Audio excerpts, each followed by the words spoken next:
The Galactic Council chambers fell silent as Ambassador Zixthor reviewed the Earth delegation's credentials for the third time.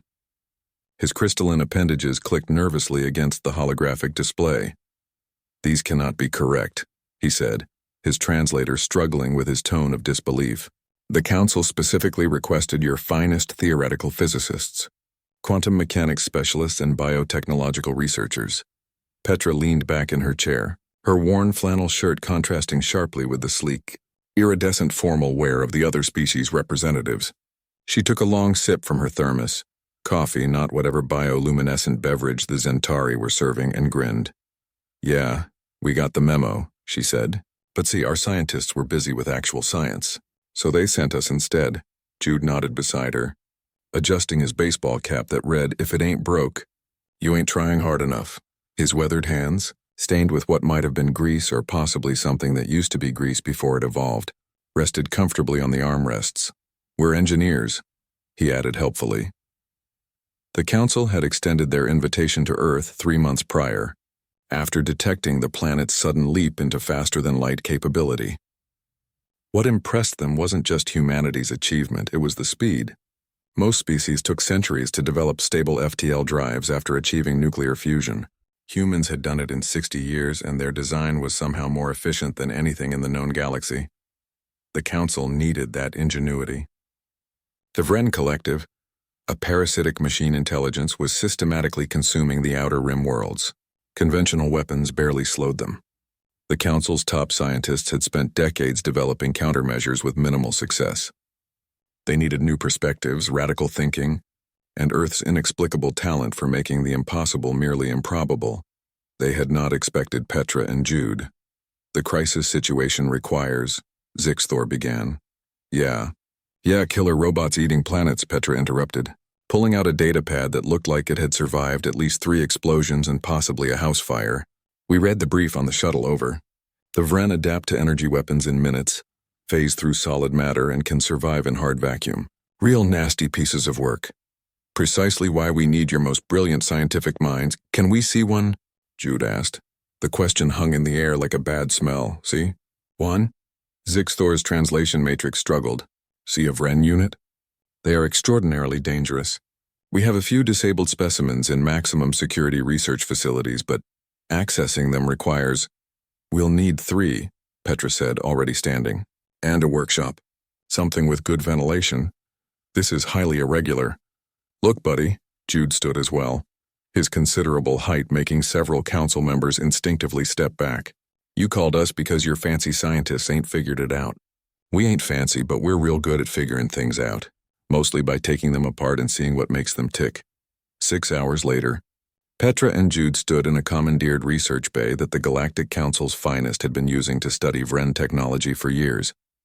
The space was immaculate, filled with sophisticated scanning equipment and holographic analysis stations. "Where's your tools?"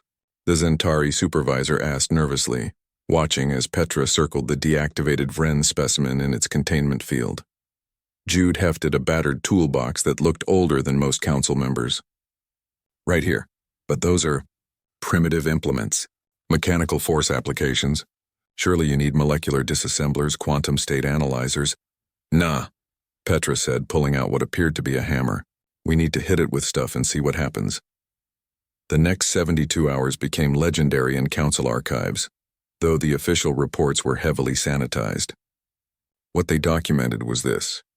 Petra and Jude attacked the Vren problem not as scientists, but as people who fixed broken things for a living. They didn't analyze the phase-shifting technology. They dumped iron filings around it and watched the patterns.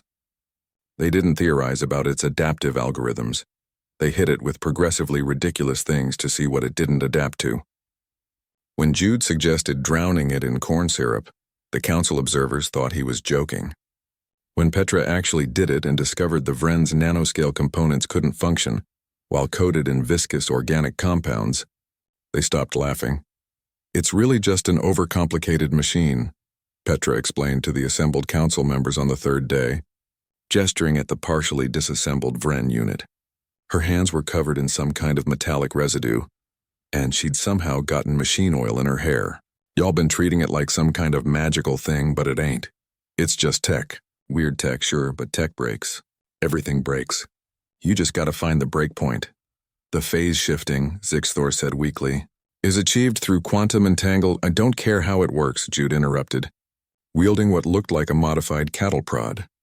Care about what stops it from working. And turns out a whole lot of things do if you're willing to get creative.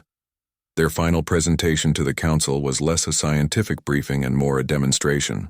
Petra had dubbed it 50 Ways to Kill a Killer Robot, and it lived up to the name. Sonic disruption at specific frequencies, electromagnetic pulses from modified agricultural equipment, foam insulation from Earth that gummed up their mechanical components, and in what became the most controversial suggestion, weaponized adhesive compounds based on Earth's duct tape. You want us to tape them? The council's military coordinator asked. Not regular tape, Jude clarified. This stuff. He held up a roll of what looked like ordinary duct tape but apparently had been enhanced with Earth's latest polymer technology. Gets in their joints, seals up their intake vents, and they can't phase through it because it's always slightly moving at a molecular level. They adapt to solid barriers, but this ain't quite solid and ain't quite liquid. That's... The coordinator struggled for words. That's insane. That's engineering, Petra corrected. Science is about understanding why things work. Engineering is about making things work, whether they should or not. The council initially resisted. The solutions were too crude, too simple, too undignified. Then the Vren attacked the Keltor system, and in desperation the defense fleet deployed Petra and Jude's modifications. The battle lasted 4 hours instead of 4 days. The Vren, accustomed to adapting to increasingly sophisticated attacks, found themselves confused by weapons that weren't sophisticated at all. Sonic cannons built from modified mining equipment, projectiles that released expanding foam, and yes, specialized drones that essentially duct-taped the Vren units into submission while they were trying to process what was happening. When the defense fleet returned victorious, Petra and Jude were in the workshop, already working on their next project. The council wishes to offer you permanent positions, Zixthor announced, entering with a formal delegation, as chief innovation officers with full research budgets and... How much? Petra asked. I'm sorry? The budget. How much? Zixthor named a figure that represented more wealth than most planets produced in a decade. Petra and Jude exchanged glances. Jude shrugged. We'll do it for half that, Petra said. But we got conditions. Conditions? Yeah. First, we work in our own shop, our own way.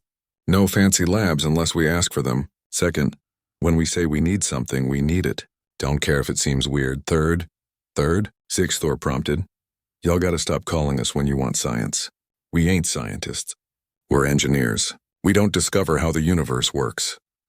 Petra grinned, that same wild grin that had preceded every unlikely solution she'd produced.